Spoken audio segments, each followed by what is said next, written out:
Господи, Боже наш, благи ни небесен Баща, който си ни подарил живот и здраве, да ти се радваме, молим ти се, изпроводи духът си, да ни пази и закриля от всяко зло и лукаво помишление.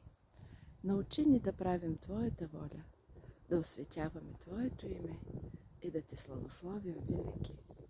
Осветявай духът ни, просвещавай сърцата ни и ума ни, да пазим Твоите заповеди и повеления. Вдъхвай в нас присъствието си чистите си мисли и ни опътвай да Ти служим с радост. Живота си, който посвещаваме на Тебе, за доброто на нашите братя и ближни, Ти благославяй, помагай ни, съдействай ни, да растем във всяко познание и мъдрост, да се учим от Твоето Слово и да пребъдваме в Твоята истина.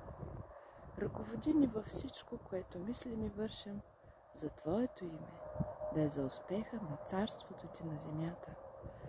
Храни душите ни с небесния си хляб и укрепявай ни със силата си, да успяваме в живота си.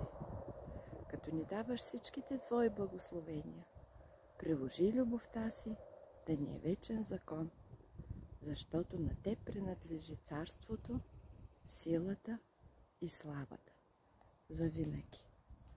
Амин. Ом, аум.